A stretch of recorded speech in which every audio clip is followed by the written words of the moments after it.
continuamos nuestra meditación sobre la vida espiritual católica y nos basamos en el libro del padre Reginaldo Garrigou, Lagrange, es en francés, las tres edades de la vida interior. Hemos visto que este padre nació en Francia en 1877 y murió en Roma en 1964. Dominico estudió en la Sorbona, en la Friburgo, y fue durante décadas y décadas profesor de teología en la Universidad de Roma, en Angelicum. Durante décadas fue profesor allí. Es uno de los grandes teólogos de su época. Destacan sus aportaciones en las áreas de la apologética, defensa de la fe, filosofía de orientación escolástica, tomista, teología dogmática y espiritualidad. Y este libro, Las Tres Edades, fue su obra cumbre. Fue editado la primera vez en francés en 1938 y de eso se publicó en varios idiomas y traducido. Entonces hemos visto en el capítulo 1 que la vida interior del cristiano supone el estado de gracia. Si vive en pecado mortal no tiene vida interior para nada. Y hemos visto también en el capítulo 1 que Santo Tomás dice: el más ínfimo grado de gracia santificante importa más que los bienes naturales de todo el universo. Eso lo dice en su Summa Theologia, primera, segunda parte, cuestión 113, artículo 9. Entonces, el bien de una sola persona, el bien de la gracia, de santidad de una sola persona, es mayor que el conjunto del bien natural de toda la creación. Entonces no tiene valor. ¿Por qué? Porque lo natural es creado y la gracia es algo divino. Es algo divino, nos hace realmente hijos de Dios y participantes de lo divino y nos da derecho a la vida eterna. Entonces, por esto los santos decían: prefiero morir antes que pecar, y tenía razón. El bien natural, el bien de la gracia de uno solo es superior a toda la riqueza del mundo actual. Y por desgracia hoy la gente se hizo materialista, se hizo naturalista y hasta se burlan de lo divino, de lo sobrenatural, de Dios, de la vida eterna. Pero aunque se burlen, nada cambia. Lo que es, lo que no es. Por ejemplo, no sé, si alguien dice no hay virus, no hay peste. Bueno, si hay peste, gente muere. Supongamos una persona no es atacada, pero otros sí, los que están atacados sí sufren de esto. Entonces, la gracia es algo divino que nos hace hijos de Dios. Veamos un poco más a fondo esto. Veamos el fin del primer capítulo, después empezamos el segundo capítulo. La gracia santificante y la caridad que nos unen a Dios en una vida íntima son en efecto muy superiores a las gracias gratis date y extraordinarias. Noten esto importante. Entonces, la gracia santificante es la raíz de todo lo demás. Junto con la gracia, como un tronco, usted tiene las tres virtudes teologales: fe, esperanza, caridad.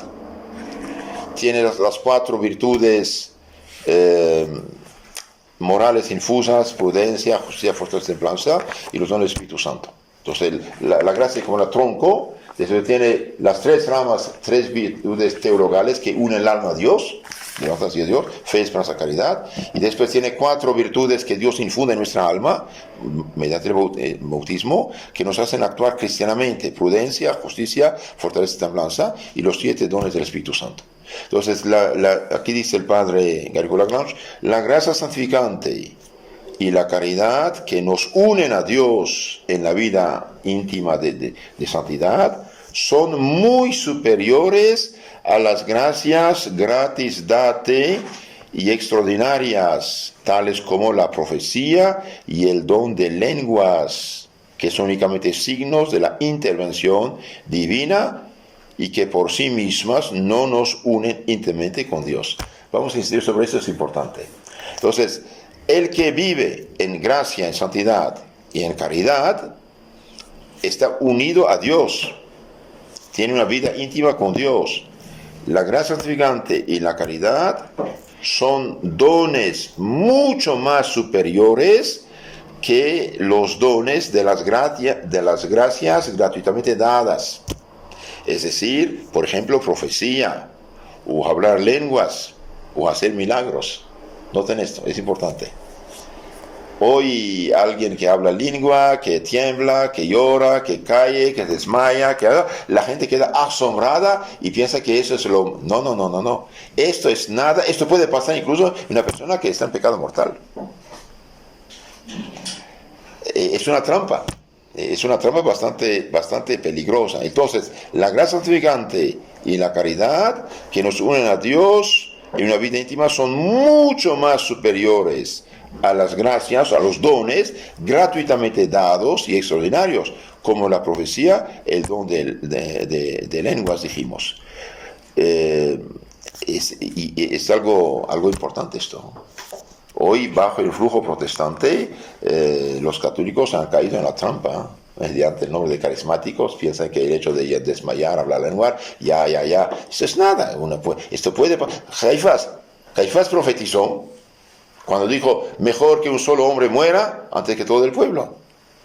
Y Caifás estaba lleno de rabia, de odio, de mugre, de pecado. Profetizó. Entonces Dios puede utilizar incluso un asno para hablar.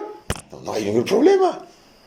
La gracia y la santidad, la gracia santificante y la caridad son mucho más superiores a las gracias gratuitamente dadas y extraordinarias, como profecía dijimos, don de lenguas, que son únicamente signos de la intervención de Dios, que por sí mismo no nos unen íntimamente con Dios. San Pablo lo afirma categóricamente y Santo Tomás lo explica también muy bien. Entonces es importante saber esto porque hoy la gente es tan ignorante del valor de la gracia y la santidad. Piensa que alguien habla lengua, que es de que ya. No, cuidado. Incluso capítulo 7, noten eso también, capítulo 7, 15 a 23 de San Mateo, ¿qué dice? Nuestro Señor dice, muchos me dirán el día del juicio, Señor, en tu nombre profetizamos, en tu nombre lanzamos demonios, en tu nombre hicimos muchos milagros, prodigios. ¿Y qué dice Cristo? Váyanse obradores de iniquidad, no os conozco. Entonces Dios puede utilizar esta gente con signos extraordinarios, sí, pero que no se salvarán y no están unidos a Dios. Entonces lo que cuenta es vivir en gracia, en santidad, y tener la caridad. Es lo que nos une a Dios nuestro Señor. Ahora bien, de la gracia santificante, llamada gracia de las virtudes y de los dones, gracia recibida por todos en el bautismo, no de las gracias gratis dadas extraordinarias, es de donde procede, como lo veremos, la contemplación infusa.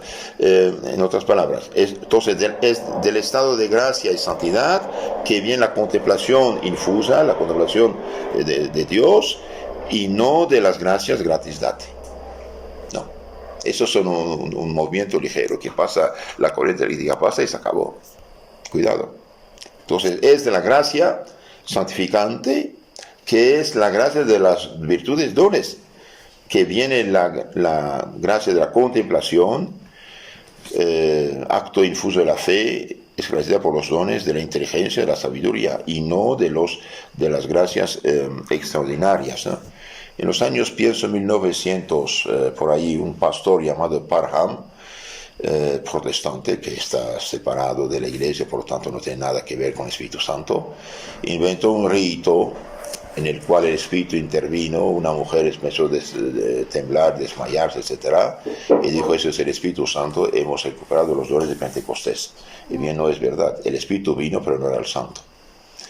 Por desgracia, este movimiento al inicio rechazado, burlado, después penetró en todas las sectas protestantes prácticamente, incluso en la Iglesia Católica. En el año 1967, dos católicos norteamericanos imprudentes fueron a pedir imposición de manos a estas sectas que hacía estas cosas. y entró en la iglesia mediante el cardenal Sunes de Bélgica, que era amigo del Papa Pablo VI, el cual cardenal influyó en el Papa abrió la puerta, y hoy son decenas, centenares, quizás miles y miles de católicos que han caído en esto del carismático y hicieron el paso a hacerse protestantes.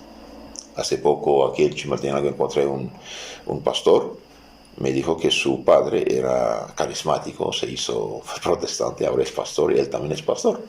Entonces es un problema. No digo que todos los católicos carismáticos han caído son protestantes, no, pero están haciendo algo que viene del protestantismo. No necesitamos imposición de manos de protestantes, no tiene el Espíritu Santo. El Espíritu Santo fue dado a la Iglesia Católica, y es únicamente la Iglesia Católica, y se recibe en los santos sacramentos y especialmente en la confirmación, no de otro modo. No de otro modo. Entonces, en la segunda carta a los Corintios, puede notar eso también, segunda carta a los Corintios, capítulo 11, 13, 14, San Pablo, hablando de los falsos apóstoles, falsos profetas, dice: esos tales son falsos apóstoles, obreros engañosos, que disfrazan apóstoles de Cristo, y no es maravilla, el mismo Satanás se disfraza de ángel de luz, también sus ministros. Entonces el demonio puede hacer cosas extraordinarias. Puede hacer cosas extraordinarias y la gente piensa que es el Espíritu Santo. El Espíritu Santo no va a impulsar a un católico a hacerse hereje protestante. Esto es imposible. Es imposible. Entonces, lo que cuenta es la gracia, la caridad, la santidad, y no son estos dones extraordinarios. Cuidado. Esos dones extraordinarios son gracias dadas gratuitamente, pero en sí no son necesarias. Entonces un santo no es el que hace milagros.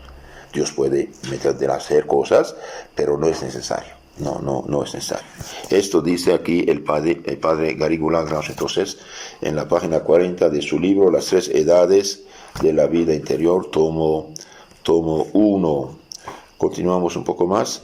Tenemos pues desde ahora muy fundada presunción de que la contemplación infusa en la unión con Dios que a ella sigue no son de por sí extraordinarias como la profecía o el don de lenguas, y no siendo de por sí extraordinarias, no es evidente que se encuentran dentro del camino normal de la santidad. Y una alma unida a Dios por la fe, por la caridad, especialmente en la gracia, bien puede tener a una contemplación, un diálogo interno íntimo con Dios en su oración. Como decía el campesino de Ars, después del trabajo del campo iba a la iglesia, quedaba bastante tiempo frente al Santísimo. El Santo Curas de Ars dije: ¿qué haces? El Santo Curas de Ars sabía, porque él quedaba horas también. Pues yo le aviso, me avisa, le hablo, me habla. Hay un diálogo íntimo con nuestro Señor. Por eso cuando vamos a la capilla frente al Santísimo, no es cualquier cosa, es nuestro Señor que está presente allí. El padre Garrigou Lagrange sigue diciendo: hay una segunda razón más convincente todavía, que se desprende de lo que acabamos de exponer. La gracia santificante, estando por su propia naturaleza ordenada a la vida eterna, va igualmente ordenada, y esto de una manera normal, a la disposición próxima perfecta a recibir inmediatamente la luz de la gloria. ¿Qué significa esto? Entonces la gracia santificante, por su misma naturaleza, siendo algo divino, está ordenada a la vida eterna, y por eso también está ordenada de una manera normal a la disposición próxima y perfecta a recibir inmediatamente la luz de la gloria. Es decir, cuando el alma llega al cielo, Dios añade algo a su inteligencia que la hace capaz de ver a Dios, contemplar a Dios y vivir en la felicidad de Dios. Entonces, sin gracia, olvida de la vida eterna, olvida de la visión de Dios, olvida de la dicha de la gloria eterna. Entonces, la gracia, por eso los santos y todos los cristianos serios dicen: prefiero morir antes que pecar. Ahora bien, esa disposición próxima es la caridad perfecta, acompañada del vivo deseo de la visión beatífica. Entonces, para poder ver a Dios, hace falta llegar a una caridad perfecta, acompañada de un vivo deseo de ver a Dios. Deseo que no se encuentra ordinariamente sino en la unión con Dios, que sigue la contemplación infusa de los misterios de la salvación. Estamos muy lejos de esto. Estamos muy lejos. Tener deseo de ver a Dios, tener deseo de estar con Dios. De ahí la importancia de las oraciones jaculatorias, y levantar nuestra mente a Dios regularmente para no distraernos con cosas secundarias.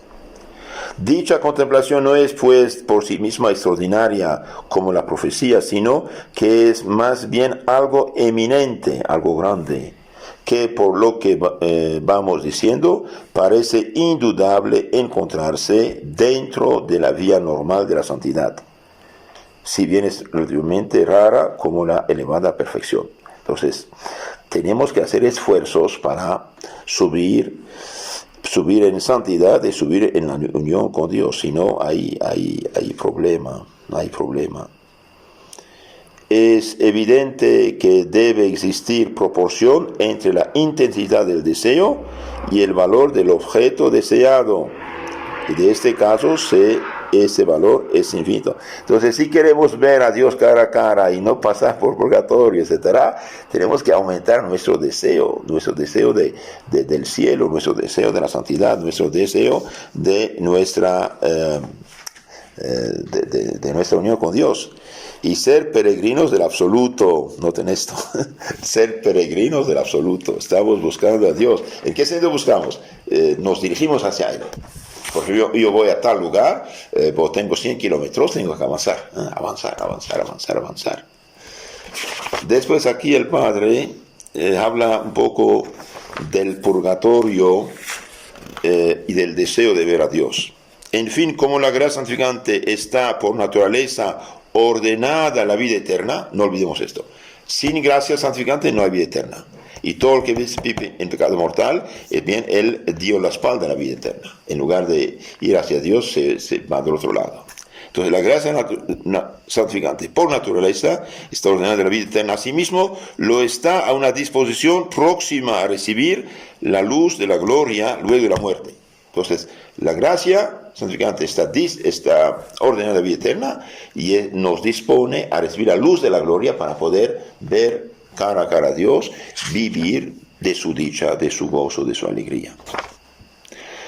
Entonces, si tenemos este gran deseo de ver a Dios y esa disposición próxima ya al alma purificada, toda deuda pagada, bien podemos entrar en el cielo sin pasar por purgatorio. Si no, ay Dios mío, pasar años y años en el purgatorio. En la aparición de la Virgen de Fátima, los niños preguntaron por una amiga muerta, y la Virgen decía, sí, salvó, pero está en el purgatorio hasta el fin del mundo. Una muchacha de menos de 18 años. Póngale 20. Pobre. Cuidado. Veamos un poco lo del purgatorio ahora. El purgatorio es una pena que supone una transgresión que hubiera podido ser evitada. Noten esto. Entonces, porque el purgatorio es una pena que supone una transgresión, que hubiera podido ser evitada, o una satisfacción imperfecta, que hubiera podido ser completa si hubiéramos aceptado de buen grado los trabajos de la vida presente. Entonces, si aceptamos de buen grado los trabajos, dificultades, enfermedades de la vida presente, y si satisfacemos perfectamente, y bien evitamos esta pena del purgatorio. Si no, tenemos que pasar por el purgatorio. ¿Qué es el purgatorio? Es lugar de purificación, y lo que se sufre ahí es una pena que supone una transgresión que hubiera podido ser evitada. Entonces, cada pecado venial que hacemos deliberadamente, bien nos acumula purgatorio. ¿Por qué? Porque Dios nos llama a la perfección. Entonces, purgatorio, lo que se sufre en el purgatorio es una pena que supone una transgresión que hubiera podido ser evitada, o una satisfacción imperfecta que hubiera podido ser completa si hubiéramos aceptado de buen grado dificultades, problemas, enfermedades de este mundo. Es cierto, en efecto, que nadie será castigado con el purgatorio, sino por las faltas que hubiera podido evitar, o por las negligencias en reparar las cometidas. Entonces, serán castigados en el purgatorio los que han hecho faltas pudiendo evitarlas. Por ejemplo, una mentira chiquita, ok, puedo evitarla y debo evitarla, pero lo hago. Entonces ahí me supone purgatorio. Una flojera, una cosita, un enojo deliberadamente consentido, aceptado, ¿no? Entonces, noten eso importante. Es cierto que nadie será castigado con el purgatorio, sino por las faltas que hubiera podido evitar o por la negligencia en reparar las cometidas. Entonces tratemos de reparar. Si hemos hecho en el pasado, ni modo se hizo, ya el pasado no existe, pero la consecuencia sí existe. Tratemos de reparar las fallas cometidas. Normalmente debemos pasar por purgatorio en esta vida, haciendo méritos, creciendo en la caridad, en vez de hacerlo en la otra, en la que ya no hay ocasión de merecer. Noten eso también textualmente, es importante. Normalmente deberíamos pasar el purgatorio en esta vida. Entonces, normalmente para el cristiano, esta vida debería ser el purgatorio.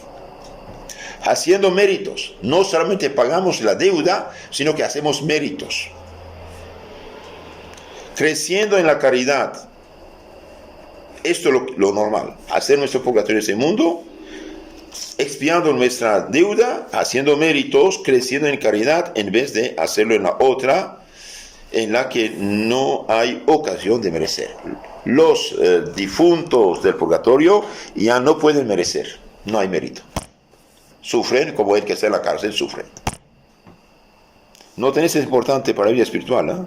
Normalmente deberíamos pasar el purgatorio en esta vida, haciendo méritos y creciendo en caridad, en vez de hacer purgatorio en la otra, en la cual en el purgatorio ya no hay ocasión de merecer.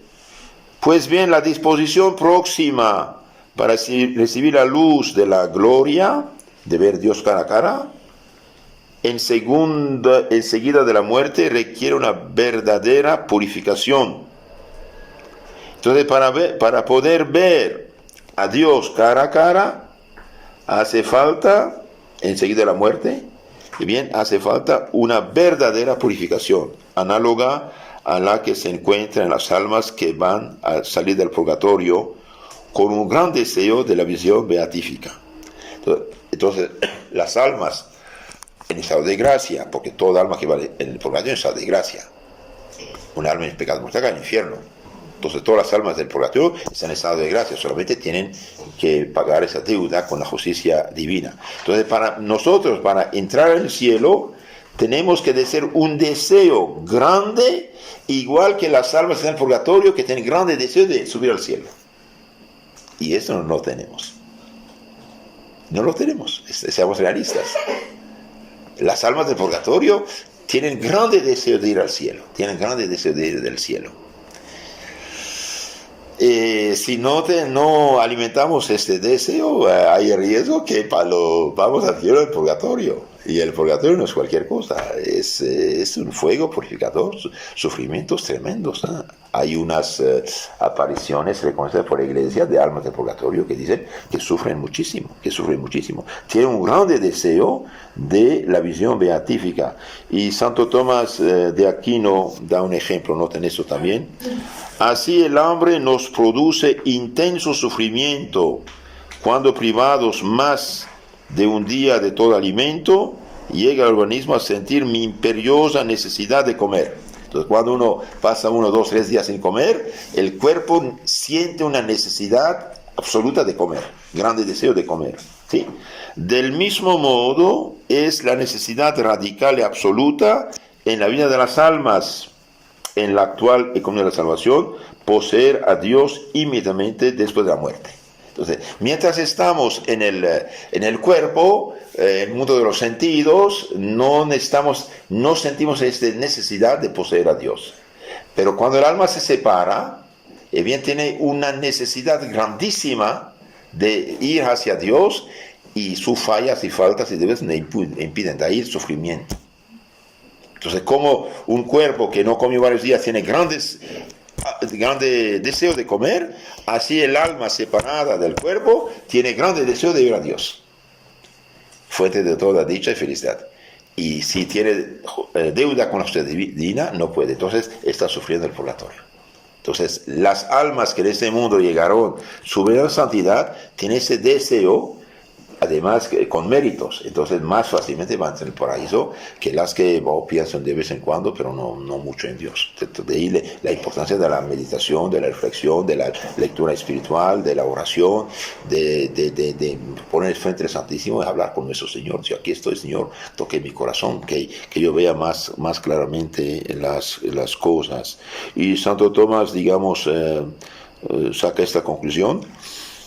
Ese deseo total de querer ver a Dios, no lo tenemos en este mundo, lo cual, lejos de ser cosa sí extraordinaria, está en la vida normal, como acontece en la vida de los santos, pero lo común de los cristianos no lo tenemos, y de ahí viene el problema del purgatorio. Pues bien, la disposición, esto lo dije ya, el deseo ardiente de Dios, soberano bien, que es la disposición próxima para la visión beatífica, ha sido admirablemente expresado por San Pablo, 2 Corintios 6:16 y 5:1. Aunque nuestro hombre exterior se corrompa, nuestro hombre interior se renueva de día en día, pues nos lamentamos en esta morada con el ardiente deseo que tenemos de ser revestidos con nuestra morada celestial. Y es el mismo Dios el que nos creó para ella y el que nos hizo donación de las arras del Espíritu. Entonces tenemos que desear, estas arras las tenemos con la gracia, con la caridad, pero tenemos que alimentar esto, y normalmente cada comunión, cada confesión debería hacernos progresar en santidad y hacernos más sensibles a todo lo que puede ser negativo, pecado, no solamente pecado venial deliberado a eliminar, sino también las imperfecciones deliberadas. Hay a veces cosas pero el pecado, por ejemplo, venial deliberado, es muy peligroso. Terminamos este primer capítulo de Garrigou-Lagrange.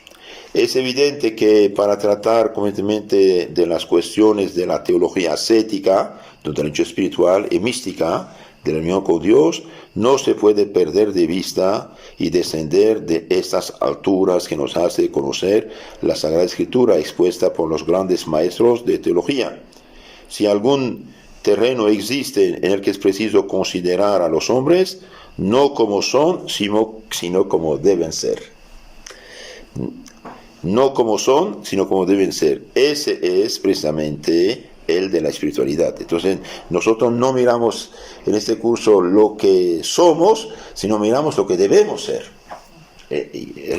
Nadie llega al cielo sin ser santo. Y la santidad significa alejamiento del pecado y proximidad hacia Dios nuestro Señor. Y de ahí pidamos el don del temor del Señor. El don del temor del Señor es el último en la lista, ¿no? Pero en lo concreto es el primero para nosotros. ¿De qué se trata? No temblar así. El don del temor del Señor nos hace aborrecer lo malo y amar lo bueno. Esto, y pedirlo cada día. Entonces estamos analizando no lo que somos en lo concreto, sino lo que debemos ser. Es necesario que elevándonos sobre las convenciones humanas, respiremos a pleno pulmón el aire de las cumbres. De ahí la importancia de la vida de los santos, que nos impulsa. Un cristiano que pasa horas y horas en Facebook, en televisión, en series, en telenovelas, no, está atrapado, no ve nada. No ve nada, va hacia abajo pensando subir. Bienaventuradas las almas afligidas, que como San Pablo de la Cruz no encuentran aire respirable, sino al lado de Dios, y anhelan volar a Él con todo su corazón. Con su corazón. De ahí la importancia de tener una vida seria, profunda, donde quiera que estemos, sea en el convento, sea en la casa de una familia cristiana, sea donde quiera que estemos. Pero esto está perdido en gran parte, incluso en los conventos. ¿Por qué? Y porque el liberalismo, el mundanismo entró y no nos damos cuenta. Y nos hacemos de Dios una idea también falsa.